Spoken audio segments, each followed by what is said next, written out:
जय मसीह की। मैं पास्टर कृष्ण कुमार आप सभी लोगों का बहुत बहुत स्वागत करता हूँ। हम निरंतर परमेश्वर का धन्यवाद करते हैं आपके लिए और परमेश्वर से प्रार्थना करते हैं कि आप निरंतर विश्वास में बढ़ते जाएं। और आइए आज की सुबह में हम लोग जब मिले हैं प्रभु की आराधना के लिए, वचन सुनने के लिए, तो मेरे साथ आप सब लोग निकाल लीजिए पहला तीमुथियुस और उसका चौथा अध्याय, जिसके ऊपर में आज हम लोग फिर से मनन करने वाले हैं 7 पद से लेकर के पूरे 16 वचन तक। तो इससे पहले कि हम आगे बढ़ें वचन में, आइए हम एक प्रार्थना कर लें। सर्वशक्तिमान पिता परमेश्वर, हम आपको धन्यवाद देते हैं सुबह के लिए प्रभु कि आपने हम सबको जीवित रखा है और इस समय में आप अपने वचन के द्वारा हमसे बातचीत करें और अपनी बड़ी महिमा ले पिता। हम घटें और आप बढ़ें। प्रार्थना यीशु मसीह के नाम में करते हैं, आमीन। सुप्रियो, हम लोग जो है फिर से जब आगे बढ़ रहे हैं आज दूसरे भाग में कि हम कैसे परमेश्वर के जन बने, इस भाग के अंदर में हम आगे बढ़ रहे हैं। और हमने बीते सप्ताह में जो है 1 से लेके 6 पद तक अध्ययन किया था, जिसमें हमने एक बात देखी थी कि वचन का प्रचार करने वाला बन, झूठी शिक्षा के विरुद्ध में, झूठे लोगों के विरुद्ध में प्रचार करने वाला बन, वचन का अध्ययन करने वाला बन। और इसी भाग के अंदर में हम लोग जो हैं आज जो है 2 बातों को और देखेंगे और सुनेंगे। कई बार जब मैं बोलता हूँ देखेंगे, तो क्योंकि हम वीडियो बना रहे हैं तो हम देखेंगे भी और सुनेंगे, तो ये तो अवश्य है कि हम परमेश्वर का वचन सुनेंगे भी। 7 पद से लेकर के 16 पद, जिसमें से 2 भाग हैं कि वचन का पालन करने वाले बनो और वचन में प्रगति करने वाले बनो। बेसिक जो विषय था हमारा, वो विषय ये था कि हम कैसे परमेश्वर के जन बने। उसके अंदर जो था वचन का प्रचार करने वाला बन, वचन का पालन करने वाला बन और वचन में प्रगति करने वाला बन। हमने वचन का प्रचार जो है करने वाला बन पिछले सप्ताह में देखा था, अध्ययन किया था। अब हम उसी के आगे बढ़ रहे हैं दूसरे तरफ से, दूसरे भाग में, जैसे कि वचन का पालन करने वाला बने, वचन का पालन करने वाला बने। अब जब हम वचन का पालन करने वाला बने में जब हम देखते हैं, ये भाग हमें मिलता है 7 से लेकर 12 पद तक में। तो यहाँ पे तीमुथियुस को संत पौलुस लिखते हैं, पर अशुद्ध और बुढ़ियों किसी कहानियों से अलग रहे और भक्ति की साधना कर। वो बता रहे हैं बुढ़ियों किसी कहानी से अलग रहे। बुढ़ियों किसी कहानी का जो मतलब है अशुद्ध बातें। अशुद्ध बात का मतलब है झूठी शिक्षा, इनसे तू अलग रहे। और अशुद्धता जो है वो बता रहे, जैसे कि बूढ़ी स्त्रियां होती थी जो गपशप किया करती थी, बकवाद किया करती थी और काल्पनिक बातें किया करती थी। वो ऐसी बातें हैं जिनसे कोई भी जो है मनुष्य के जीवन में लाभ नहीं पहुंचता है, बल्कि मनुष्य निराशा में और सोच में ईश्वर से दूर और होता है। अतः वो बतला रहे हैं कि तुम जो है ऐसी शिक्षाओं से दूर रहो, अलग रहो और भक्ति की साधना करो। वो बता रहे हैं कि इन बकवाद बातों से, गपशप की बातों से और बेबुनियादी बातें से दूर रहो। मैं देखता हूं कि आज भी जो है गांवों के अंदरों में और जगहों पर लोग जो है बैठ जाते हैं और कुछ कुछ जो है कहानियां बताने लगते हैं। वो कहानियां बड़ी इंटरेस्टिंग होती हैं और उन कहानियों के अंदर में जब कोई बैठ जाता है तो वो फिर एक और कहानी शुरुआत कर देता है कि वो हिरन था, फिर वो कुत्ता बन गया, फिर कुत्ता जो था वो गाय बन गया। ऐसी बातें जिनका कोई मूल्य नहीं है, जिनसे कोई आत्मिक उन्नति नहीं है। ऐसी कहानी बातें, काल्पनिक बातों से दूर रहे। और बोलते हैं कि तू जो है सत्य की शिक्षा को अपने जीवन की आधारशिला बना। आधारशिला का मतलब है तेरा जीवन जो है सत्य के ऊपर में जो है आधार वाला हो, मजबूत वाला हो। संत पौलुस सिखाते हैं कि सत्य की शिक्षा देनी चाहिए, सत्य की बातें करनी चाहिए। उसके साथ साथ सिर्फ शिक्षा ही नहीं देनी चाहिए, सिर्फ बातें ही नहीं करनी चाहिए, बल्कि उसका पालन भी करना चाहिए, उसका पालन भी करना चाहिए। कुछ पदों को मैं आपके लिए बाइबल से पढ़ूंगा। पहला तीमुथियुस का पहला अध्याय 3 पद में इस प्रकार से लिखा हुआ है, जैसे मकदूनिया के जाते समय तुझे समझाया था कि इफुसुस में रहकर कुछ लोगों को आज्ञा दे कि वो अन्य प्रकार की शिक्षा ना दे। फिर उसके बाद पहला तीमुथियुस 4 अध्याय 2 पद, इसी के अंदर में लिखा हुआ है कि ये उन झूठे मनुष्यों के कपट के कारण होगा जिनका विवेक मानो जलते हुए लोहे से त्यागा गया है। तीतुस उसका पहला अध्याय 14 पद, वहां पे इस प्रकार से लिखा हुआ है, और यहूदियों की कथा कहानियों और उन मनुष्यों की आज्ञाओं पर मन ना लगाना जो सत्य से भटक जाते हैं। फिर दूसरा तीमुथियुस 4 अध्याय 4 पद में लिखा हुआ है, और अपने कान सत्य से फेर कर उन कथा कहानियों पर लगाएंगे। झूठी शिक्षा, काल्पनिक बातें, बिना आधार की बातें, ये ना समझ लोग ही करते हैं। वचन के ऊपर समर्पित स्त्री और पुरुष ऐसी बातों से मन नहीं लगाते हैं, और वो इन बातों को अशुद्ध बातें कहते हैं, अशुद्ध कहानियां कहते हैं, बकवाद, गपशप और ऐसी बातों से वो दूर रहते हैं। और इसलिए बोल रहे हैं कि तू वचन का पालन करने वाला बन, वचन का पालन करने वाला बन। एक सेवक को, एक विश्वासी को एक बात की महत्वपूर्णता जानकारी रखनी चाहिए कि शत्रु क्या शिक्षा दे रहा है, ये बात की जानकारी उस व्यक्ति को होनी चाहिए, लेकिन उससे उसको प्रभावित नहीं होना चाहिए। जिस प्रकार एक दवाई बनाने वाला जो है जहर के बारे में पढ़ता है, उसको हाथ में भी लेता है, परंतु उसको अपने शरीर में जाने नहीं देता। इसी प्रकार एक विश्वासी को अपने विश्वास में बढ़ना चाहिए, वचन के शिक्षा को, सत्य की शिक्षा में बढ़ना चाहिए, वचन की शिक्षा में बढ़ना चाहिए। और सिर्फ सुनना ही नहीं चाहिए, बोलना ही नहीं चाहिए, बल्कि उसका कार्य में भी लाना चाहिए, और उन बेकार की गपशप की बातों से दूर रहना चाहिए, जो यहाँ पे संत पौलुस बताते हैं।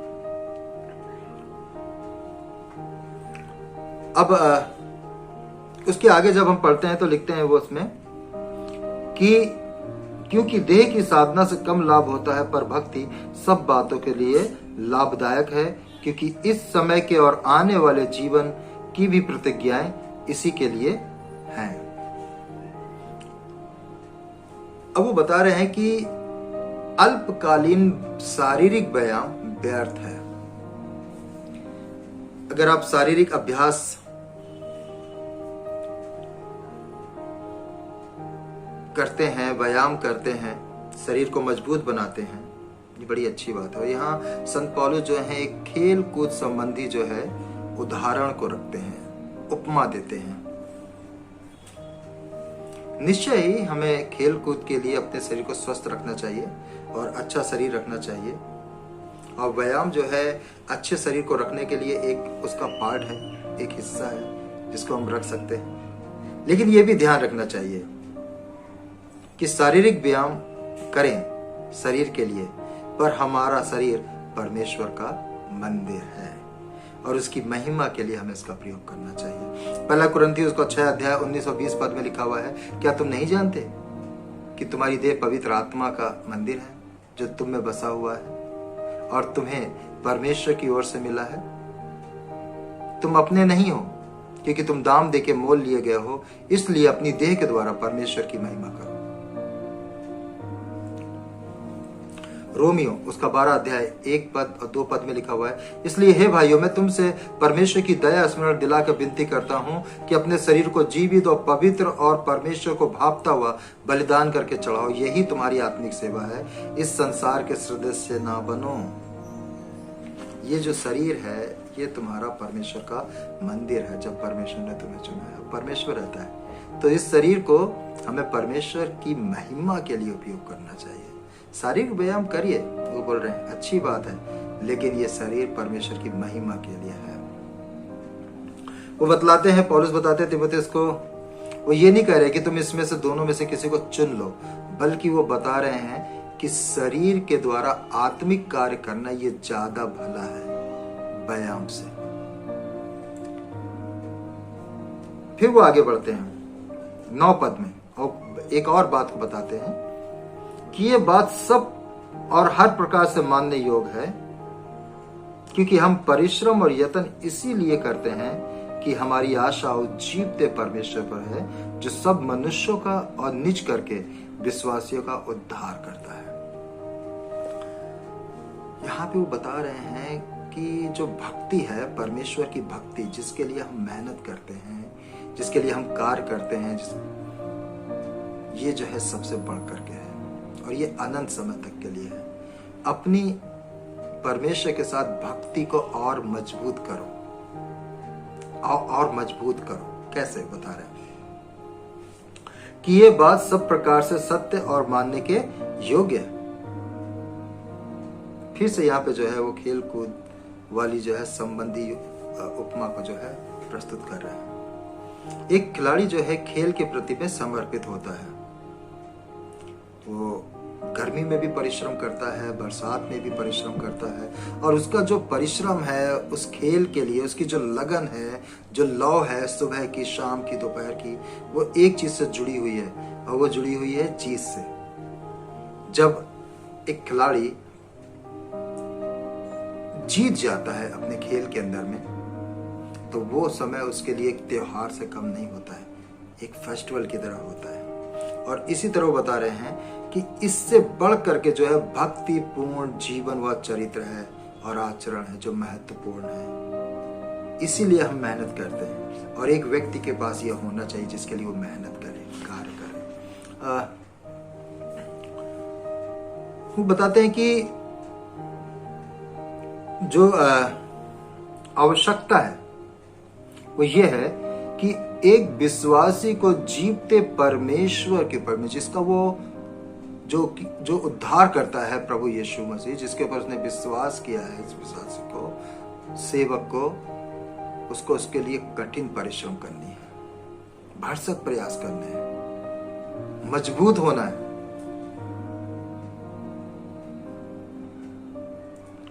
अब बात यह है कैसे वो बताते हैं। जैसे कि मैं अगर एक उपमा दूं आपको, क्रिकेट के अंदर हमारे भारतीय क्रिकेट टीम का जो विख्यात खिलाड़ी हैं विराट कोहली, बहुत अच्छे बैट्समैन हैं और बहुत अच्छे से जो है अपनी टीम को निर्धारित करते हैं। वो क्या बड़ी आसानी से वहां तक पहुंच गए। अगर उनके बारे में आप पढ़ें या उनके बारे में जानें तो उनके दिन का आधे से ज्यादा समय जो है सिर्फ मैदान के अंदर में प्रैक्टिस में जाता है और वो कड़ी मेहनत करते हैं। जब वो कड़ी मेहनत करते हैं तब जा करके जब मैच होते हैं तो वो एक अच्छे प्लेयर को प्रदर्शित करते हैं, सामने दिखलाते हैं। मैं जो एक बात बताना चाहता हूं, एक विश्वासी जब परमेश्वर के वचन के अंदर में मेहनत करेगा, अधिक परिश्रम करेगा, सुबह शाम दोपहर परमेश्वर के वचन को पढ़ेगा, उसका अध्ययन करेगा, उसका पालन करेगा, तो वो एक मजबूत विश्वासी के रूप में प्रकट होगा और जिसका प्रभाव समस्त लोगों पर पड़ेगा। इस बात को जो है यहाँ पे तीमुथियुस को बताया जा रहा है। कड़ा परिश्रम कर, यत्न कर कि तू सब लोगों के सामने जो है एक आदर्श बन जा, अपने आप की एक प्रतिभा रख। कैसे? अब एक विश्वासी किन किन बातों का ध्यान रखेगा? किन किन कार्यों का ध्यान रखे जिससे वह आगे बढ़ता जाए, वो बताते हैं। तब वो लिखते हैं कि इन बातों की आज्ञा दे और सिखाता रहे, कोई तेरी जवानी को तुच्छ ना समझने पाए। इन बातों को करो, परिश्रम करो और लोगों को भी सिखाओ ताकि दूसरे लोग भी परिश्रम करें। विश्वास में आना, प्रभु के साथ चलना एक कठिन परिश्रम है, संघर्ष है, और इस संघर्ष में आपको निंदा भी सहनी पड़ेगी, अपमान भी होगा, लेकिन प्रभु के साथ चलना है, प्रभु के साथ बढ़ना है। तब वो कहते तुम्हारी जवानी को कोई तुच्छ ना जाने। जवानी के बारे में अगर देखा जाए तो जवानी की एक आयु है, एक सीमा है। जवानी की शुरुआत 18 साल से होती है और 40 साल में आकर के समाप्त होती है। ऐसे तो हमेशा लोग जवान रहते हैं, लेकिन एक सीमा है 18 से 40। ये जो उम्र है, ये जो पड़ाव है उम्र का, ये हमेशा जो है परमेश्वर के वचन से हमें अलग करने की तरफ लेकर के जाता है और उन कामों को करवाने के लिए तैयार करता है। ये समय जो परमेश्वर के नियम और व्यवस्था के अनुसार नहीं है। ऐसी उम्र के अंदर में परमेश्वर के नियमों को मानना, उसकी व्यवस्था पे मनन करना, उसमें बढ़ना, उसमें चलना, उसके बारे में यहां पे सिखा रहे हैं संत पौलुस तीमुथियुस को कि तुम्हारी जवानी व्यर्थ ना जाए और कोई तुमको तुच्छ ना समझे, बल्कि ऐसे समय में तुम आदर्श बनते जाओ। कैसे काम करते हुए? वचन का पालन करते हुए। क्या क्या चीजें वचन के पालन करने में वो बतलाते हैं, आइए हम देखें। वो बतलाते हैं, सबसे पहले वो बतलाते हैं भक्ति में, भक्ति करने में तुम आदर्श बनो। तो बता रहे हैं व्यायाम न केवल स्वयं के लिए परंतु दूसरों के लिए भी लाभकर है, भक्ति का व्यायाम। जब तुम शारीरिक व्यायाम करते हो तो वो सिर्फ तुम्हारी देह के लिए है, तुम्हारे लिए है, लेकिन जब तुम भक्ति का व्यायाम करते हो तो वो तुम्हारे लिए तो लाभकारी है। तुम तो अनंत जीवन में प्रवेश करोगे, लेकिन साथ ही साथ तुम्हारे साथ जुड़े हुए अन्य लोग भी परमेश्वर के राज्य में प्रवेश करने पाएंगे, जीवन पाने पाएंगे। तब वो बतलाते हैं वचन में। वचन से तात्पर्य है कि हमारी बातें सदैव निष्कपट हों, वह प्रेम पूर्वक हों, प्रेम में, सच्चाई में हो। निष्कपट होना, प्रेम पूर्ण होना, सच्चाई में चलना, वचन से तात्पर्य बताते हैं कि वचन में हो। इफिसियों 4:15 में लिखा हुआ है। दूसरी बात वो बता रहे चाल चलन के अंदर में। एक तो तुम वचन में बढ़ो, उसके अध्ययन करने में, उसकी सच्चाई में, निष्कपटता के साथ सबके साथ चलो। फिर दूसरी बात बता रहे हैं चाल चलन में। चाल चलन का अर्थ है हमारा व्यवहार। चाल चलन, हमारा उठना बैठना, हमारा व्यवहार। चाल चलन का मतलब हमारा व्यवहार। मैं 2 बार इसलिए रिपीट कर रहा हूं क्योंकि ये बहुत जरूरी है हम जाने। कई बार हम लोग शिक्षा देते हैं लोगों को और बहुत सारी बातें बोलते हैं, लेकिन होता क्या है कि हम उनका पालन नहीं करते हैं खुद। जैसे कि एक व्यक्ति प्रचार करते हैं पुलपिट से प्रेम के ऊपर कि परमेश्वर प्रेम है और हमें प्रेम करना चाहिए, और जब प्रचार खत्म हो जाता है तो वो चेयर पर बैठ जाते हैं और किसी से मिलते जुलते नहीं है, बात भी नहीं करते और एक जगह बैठे रहते हैं। अगर एक व्यक्ति बात करते हैं मेल मिलाप की और मेल मिलाप का लिए प्रचार करते हैं वो बड़ा सा,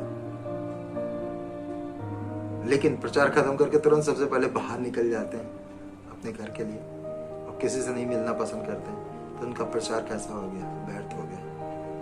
चाल चलन मतलब व्यवहार, कि जो तुम शिक्षा देते हो, जो तुम बोलते हो, वो तुम्हारे स्वयं के जीवन में भी हो, तुम्हारे कार्यों में भी शामिल हो, और उसको देख करके लोग जो है जानेंगे कि तुम परमेश्वर के वचन का पालन करते हो, पालन करते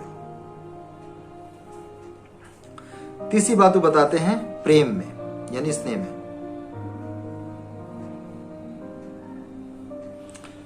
प्रेम में, स्नेह में चलो।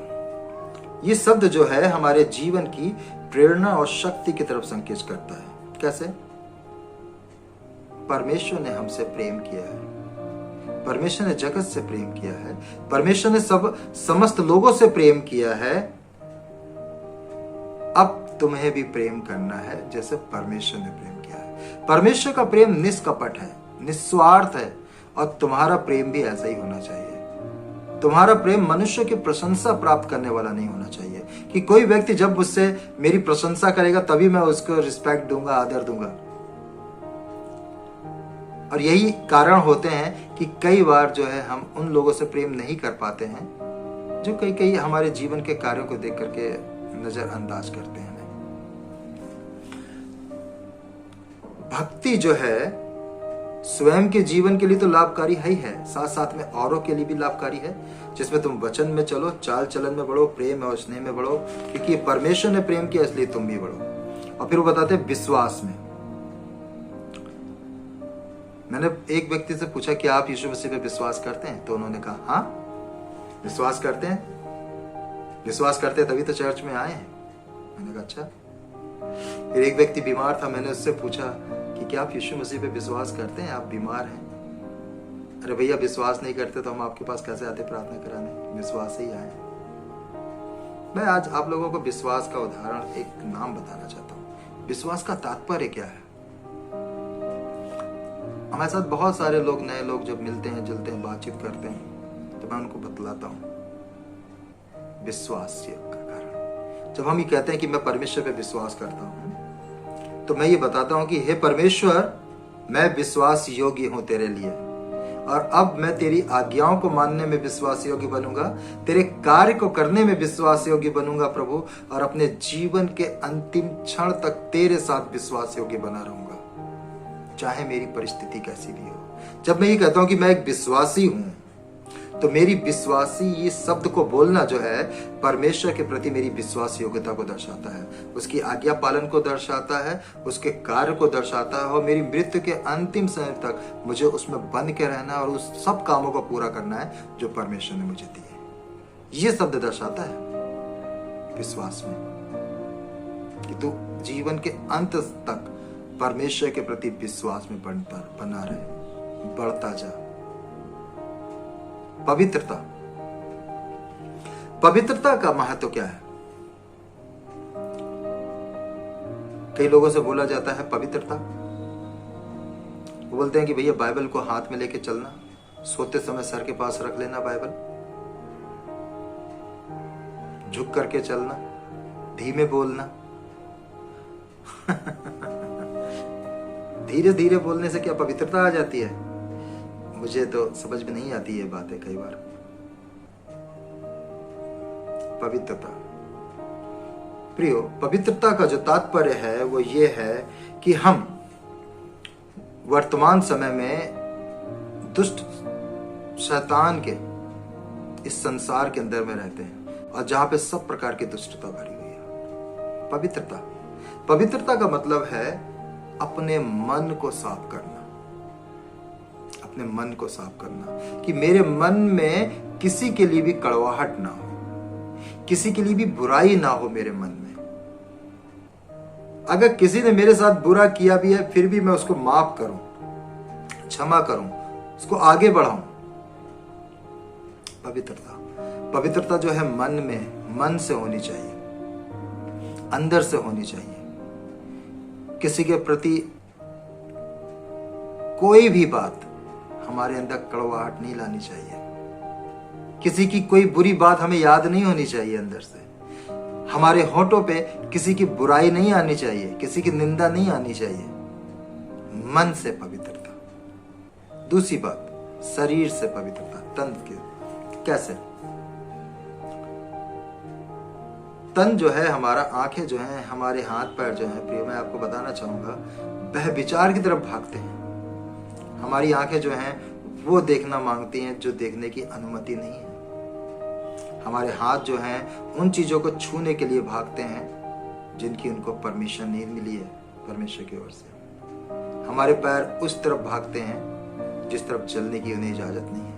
वो बता शरीर की तन की भी जो है पवित्रता होनी चाहिए कि तुम किसी तरह से बहविचार में ना पड़ो, क्योंकि इफिसुस शहर एक बहुत ही जो है बहविचारी बह विचार से भरा हुआ जो है शहर था वो, और वहाँ पे बहुत सारे बह विचार होते थे, स्त्रियाँ पुरुषों का आना जाना ऐसा लगा रहता था।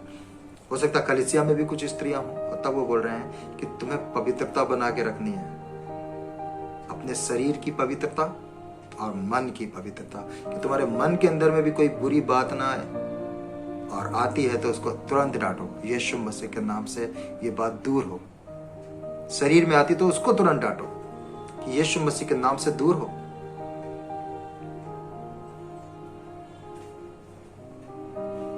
हमें अपनी जीवित आशा परमेश्वर पर रखनी है, हमें अपना हृदय परमेश्वर के ऊपर रखना है, क्योंकि वही हमारा उद्धार करता है, और उसने हमें अधर्म के पापों से निकाल करके जीवन का रास्ता दिखाया है, और वो जीवन का रास्ता है यीशु मसीह जिसमें चलना है। वो बता रहे कि तुम्हारा जीवन ऐसा हो, इस प्रकार का हो, तुम्हारी बातें इस प्रकार की हो कि तुम्हारे बारे में लोग सुनने के बाद या तुम्हें देखने के बाद जो है जीवित परमेश्वर की महिमा करे, और साथ ही साथ जो लोग खो गए हैं, खोए हुए लोग हैं, वो तुम्हारे जीवन के द्वारा परमेश्वर के निकट आ जाए। क्योंकि बहुत से लोग ऐसे हैं जो खोए हुए हैं, और बहुत से लोग ऐसे हैं जो आज भी मूर्ति पूजाओं में लगे हुए हैं और उन कार्यों को कर रहे हैं जिनकी अनुमति परमेश्वर नहीं देता है। इसलिए हे तीमुथियुस, तू परमेश्वर के वचन का पालन करने वाला बन, जीवित कलीसिया को वचन का पालन करने वाली शिक्षा दे, उन्हें सिखा और बड़ा वचन का पालन करने वाला बन, आदर्श बन। दूसरी बात जो हम, जैसे हमने इसमें बताया, तीसरी बात जो हम देखते हैं कि वचन में प्रगति करने वाला बन। 13 से 16 में वो बताते हैं, 15वें पद में इसमें लिखा हुआ है कि तेरी उन्नति सब मनुष्यों पे प्रकट हो। उन्नति यूनानी शब्द के अंदर में, यूनानी शब्दों के अंदर में सेना का एक शब्द है जिसका अर्थ है पथ प्रदर्शन में आगे बढ़ाना। संत पौलुस तीमुथियुस को जो है आत्मिक रूप से आगे बढ़ा रहे थे, ताकि तीमुथियुस अब स्वयं को आगे बढ़ाए और साथ ही साथ पूरी कलीसिया की आत्मिक उन्नति को देख सके और उसका अनुसरण कर सके, अनुकरण कर सके। वो बता रहे हैं कि परमेश्वर के वचन पे जोर दे। फिर से वो बता रहे हैं कि जब तक मैं ना आऊं तब तक तू पढ़ने और उपदेश देने और सिखाने में लौलीन रहे। ध्यान दो, वो बोल रहे ध्यान से पढ़ो। जब तुम परमेश्वर का वचन पढ़ते हो उसमें लौलीन रहो, वचन पढ़ने में और सिखाने में। ध्यान से परमेश्वर के वचन को पढ़ो, और ये तुम्हारा जो ध्यान है परमेश्वर के वचन के प्रति में गंभीर होना चाहिए। दूसरी चीज बता रहे हैं कि सिखाने में, सिखाने का जो सही अर्थ है लोगों को प्रोत्साहित करना, सिखाना। जब हम किसी को सिखाते तो उसे हमें डांटना नहीं है, उससे बहुत सारे क्वेश्चंस नहीं करने हैं, बल्कि उसको प्रोत्साहित करना है कि जहां जहां वो कमजोर है उस क्षेत्र में वो आगे बढ़ सके और मसीह में परमेश्वर का एक अच्छा सेवक बन सके। वो बोल रहे हैं कि इस तरह से उन्हें प्रोत्साहित करो कि वो परमेश्वर के वचन की ओर फिरे, विश्वास करें और आनंदित हो। इस तरह से उन्हें सिखाओ, प्रोत्साहित करो। निपुण बनो। निपुण का मतलब है उन्नतिशील सेवक, और एक सेवक को परमेश्वर के वचन का विद्यार्थी होना चाहिए। इससे पहले कि दूसरों को सिखाए, उसको स्वयं को सीखना बहुत अनिवार्य है। इसके बाद बताते हैं वो अपने आत्मिक वरदानों का इस्तेमाल करो। वरदान शब्द जो है यूनानी शब्द कैरिश्मा अर्थात कृपो उपहार ही है। साधारण शब्दों में अगर इसको कहा जाए तो परमेश्वर के द्वारा कृपा में दिया गया उपहार। जब परमेश्वर किसी विश्वासी को अपने राज्य कार्य के लिए बुलाता है तो उसको आत्मिक उपहारों से तृप्त करता है। आत्मिक वरदानों के इस्तेमाल करो। परमेश्वर जब अपने राज्य में लोगों को बुलाते हैं तो वो साथ साथ उन्हें लैस भी करते हैं। जैसे कि एक जब सेना में सैनिक भर्ती होने के लिए जाता है तब वो खाली हाथ होता है। वो भर्ती होने के लिए जाता है वो वहाँ पे ट्रेनिंग लेता है, और जब युद्ध होता है तो वहीं से उसको हथियार मिलते हैं, गन मिलती है, गोलियाँ मिलती हैं, कपड़े मिलते हैं, खाना मिलता है, सब कि अब तुम जाओ और आगे लड़ो। उसी तरह जब परमेश्वर बुला रहा है अपने राज्य के लिए, तो वो अपने आत्मिक वरदानों से लैस करता है कि अब तुम जाओ सुसमाचार सुनाने, अब तुम जाओ लोगों को परमेश्वर के राज्य का संदेश देने, अब जाओ, अब कार्य करो, जाओ। हमारी कोई योग्यता नहीं है, हमारी कोई भी काबिलियत नहीं है, लेकिन ये परमेश्वर है जो हमें बढ़ाता है, और वो बोल रहे हैं कि तुम उन्नति करो, प्रगति करो। कैसे? वचन पे ध्यान करो, ध्यान से पढ़ो, उसको समझो और ज्यादा से ज्यादा अध्ययन करो। उन बातों को बताओ जो परमेश्वर कहते हैं, तुम उन बातों को मत बताओ जो तुम चाहते हो कहना, या लोगों की सिचुएशन पे आधारित होकर के मत बोलो, बल्कि वो बताओ जो परमेश्वर के वचन में लिखा है। दूसरी चीज, लोगों को उत्साहित करो। जब तुम प्रचार या संदेश देते हो तो तुम्हारा संदेश और प्रचार लोगों को उत्साहित करने वाला हो, जिससे लोग आनंदित हों, शांति पाएं और परमेश्वर की तरफ चलें। आत्मिक वरदानों के बारे में ध्यान रखो जो परमेश्वर ने तुम्हें दिए हैं, उनसे लैस हो अपने आप को और बेहतर बनाओ और प्रगति की तरफ बढ़ो। साथ ही साथ तुम जो है अपने जीवन की एक आत्मिक तालिका भी बनाओ जिसके अंदर में तुम चल सको। पथ प्रदर्शन के कार्य में आगे बढ़ते जाओ, मार्गदर्शक के कार्य में आगे बढ़ते जाओ जो परमेश्वर ने तुम्हें बनाया है। मत्ती 6 अध्याय उसके 24 पद में लिखा हुआ है कि कोई भी मनुष्य जो है 2 स्वामियों की सेवा नहीं कर सकता। मसीह में ध्यान लगाना, लोगों के प्रति अपने आप को समर्पित करना और उनका पथ प्रदर्शन करना, ये जो है कार्य है तीमुथियुस। इस कार्य में, इस प्रगति के कार्य में आगे बढ़ो। वो बोलते हैं अपने उपदेश की चौकसी करो, परमेश्वर के वचन के रोशनी के अंदर में सबसे पहले अपने हृदय को जांचो, अपनी चौकसी करो। कई बार परमेश्वर के सेवक, परमेश्वर के लोग दूसरों की मदद करने में इतने व्यस्त हो जाते हैं कि अपने और अपने चाल चलन के प्रति लापरवाह हो जाते हैं। बड़े दुख की बात है, और इसीलिए वो बोलते हैं ध्यान दो, चौकस रहो, अपने उपदेश की चौकसी करो, स्थिर रहे। 1800 दशक के एक महान सुसमाचार प्रचारक थे जिनका नाम था चार्ल्स फिन्नी, और वो इस विषय पे जब प्रचार करते हैं तो उन्होंने अपने संदेश का शीर्षक रखा था प्रचारक स्वयं को बचा।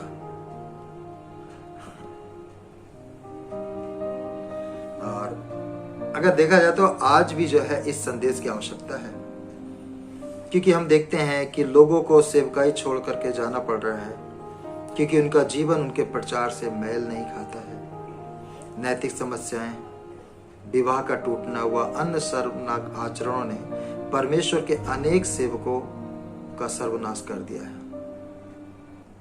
इसलिए वो कहते हैं कि मैं समझता हूं कि जो स्थिर है वही चौकसी करे कि कहीं गिर ना जाए। जो ये समझता है कि मैं स्थिर हूं वही चौकसी करे कि कहीं मैं गिर ना जाऊं। तीमुथियुस को यहाँ पे इसलिए बताया जा रहा है कि तू अपने सुनने वालों के लिए उद्धार का कारण होगा। परमेश्वर की महिमा के लिए हमारे सेवा कार्य का जो उद्देश्य है यह है कि हम खोए हुए को बचाएं, उनका आत्मिक निर्माण करें और उनको आवश्यकता के अनुसार वचन दें। परमेश्वर अपना कार्य हम में करें इससे पहले कि हम कार्य करें, परमेश्वर अपना कार्य हमारे अंदर करें। तीमुथियुस को बताया जा रहा है कि तीमुथियुस इसलिए तो इस 4 अध्याय के अंदर में बता रहे हैं कि तुम परमेश्वर के जन बनो। सबसे पहले एक विश्वासी को, एक पासवान को, एक सेवक को, जितने भी प्रकार की सेवकाइयां कर रहे हैं, परमेश्वर का जन बनना है। कैसे? परमेश्वर के वचन का प्रचार करने के द्वारा। झूठी शिक्षाओं का सामना करो, सतर्क रहो। दूसरी बात वो बता रहे हैं कि तुमको परमेश्वर का जन बनने के लिए परमेश्वर के वचन का पालन करना है, कि तुम वचन का पालन करने वाले बनो। कैसे पालन करना है? व्यर्थ की बातों में ध्यान नहीं लगाना है, परिश्रम करना है, यत्न करना है, मेहनत करनी है उसमें। फिर वो बतलाते हैं कि उन्नति की ओर बढ़ो, और उन्नति किसमें करनी है? परमेश्वर के वचन में। एक मसीही व्यक्ति उन्नति किस बात में समझता है? कई बार समझ में नहीं आता है। कुछ लोगों को ऐसा लगता है कि जब उनका विवाह हो जाए, सेवक का घर बन जाए, बच्चे हो जाएं, अच्छा घर मिल जाए, गाड़ी मिल जाए, बहुत सारा पैसा आ जाए, सब चीज़ें आ जाएं, शायद यही जो है आत्मिक उन्नति है कि आज मैं परमेश्वर के साथ इतना बढ़ रहा हूँ कि मेरे पास बहुत पैसा है, बहुत धन है, बहुत अच्छा घर है, सब चीज़ें हैं मेरे पास। नहीं, मैं तो ऐसा नहीं समझता। मेरा मानना है कि एक सेवक, ये तो सांसारिक चीजें हैं, संसार में ही रह जाएंगी, जितनी भी चीजें आप पा लीजिए। मैं यही बताना चाहूंगा कि आप अपने साथ एक रुमाल नहीं ले जा सकते जो आप हमेशा अपनी जेब में रखते हैं। आपका रुमाल भी यही रह जाएगा, कुछ नहीं जाएगा आपके साथ, सब कुछ यही रह जाएगा। लेकिन अगर आप परमेश्वर के वचन में उन्नति कर रहे हैं तो सबसे बड़ी बात यह है कि आप वचन को समझने लगेंगे, वचन को जानने लगेंगे। उन्नति करने का मतलब है वचन को समझना और उसी तरीके से बतलाना, वही बात को लोगों को सिखाना, अपने अनुभव नहीं, परमेश्वर के वचन को सिखाना। उन्नति करना यानी परमेश्वर के वचन का अध्ययन करना, परमेश्वर के वचन को समझना, परमेश्वर के वचन को सिखाना कि आप बड़ी आसानी से परमेश्वर का वचन लोगों को सिखा सके, बता सके। आप उन्नति कर रहे हैं, और जब आप परमेश्वर के वचन को सिखाएंगे और बहुत सारे लोग प्रभु के ऊपर में विश्वास करेंगे, प्रभु की ओर फिरेंगे, यानी कि आप बहुत सारी आत्माओं को बचा रहे हैं। और जब आप जाएंगे तो उन सारी आत्माएं भी जो है वहीं यहाँ पे होंगी जहाँ पे आप होंगे। इसमें कोई शक नहीं है, ये सत्य है कि जो विश्वास करेगा और अंत तक विश्वास में बना रहेगा उसी का उद्धार होगा। और इसलिए बोल रहे हैं कि तुम परमेश्वर के जन बनो, झूठी शिक्षा का सामना करते हुए प्रचार करो, वचन का पालन करो और वचन में उन्नति करो और आत्माओं को बचाओ। बहुत सारे लोग हैं जो खोए हुए हैं, उन तक पहुंचो अच्छे चाल चलन के द्वारा, अच्छे शब्दों के द्वारा, अच्छी शिक्षा के द्वारा। हे तीमुथियुस, लिखा हुआ है, अपने उपदेश की चौकसी रख और इन बातों पर स्थिर रह, क्योंकि यदि ऐसा करता रहेगा तो तू अपने और अपने सुनने वालों के लिए उद्धार का कारण ठहरेगा और तुम बहुत सारे लोगों को बचा के लाओगे। अपने आप को तैयार करें, अपने आप को परमेश्वर का जन बनाएं, परमेश्वर के वचन को प्रचार करने के द्वारा, झूठी शिक्षाओं का सामना करने के द्वारा वचन का पालन करें, स्वयं को बदलाव करें, कठिन परिश्रम करें और परमेश्वर के वचन में उन्नति करें। प्रभु आप सबको बहुत आशीष दे। मैं धन्यवाद देता हूं परमेश्वर का कि परमेश्वर ने मुझे इस तरह से वचन प्रचार करने का अवसर दिया। आइए हम प्रार्थना करें। प्रभु ये वचन हर एक के हृदय में 30 गुना, 60 गुना, 100 गुना फल लाए और हम आपके साथ और मजबूती से और अच्छे से चलने वाले बने। धन्यवाद देते हैं पिता कि आपने हमारी प्रार्थना सुन ली है। प्रभु हर एक को आप आशीष दें, हर एक के ऊपर में आपका नियंत्रण हो और सब लोग प्रभु आपके साथ बढ़ने वाले बने। हर एक की कमियों को माफ करें पिता परमेश्वर, गलतियों को माफ करें प्रभु, और उनकी अच्छाइयाँ और अच्छाइयों में तब्दील होती जाए, बढ़ती जाए, बढ़ती जाए, बढ़ती जाए। और हर एक विश्वासी आपका एक अच्छा सेवक बन के प्रभु जी आपके राज्य के लिए कार्य करता हुआ नजर आए। समस्त लोगों को तेरे सामर्थ्य हाथों में सौंप देते हैं पिता। सबके जीवन के ऊपर में आपका नियंत्रण हो और मेरे जीवन पे भी। धन्यवाद प्रभु समय के लिए। आपने हमारी प्रार्थना सुनी है, ये प्रार्थना यीशु मसीह के नाम में करते हैं, आमीन। ओके प्रियो, आज आप लोगों के साथ वचन शेयर करके बहुत अच्छा लग रहा है। मैं बहुत खुश हूँ। प्रभु आप सब लोगों को बहुत आशीष दे। God bless you.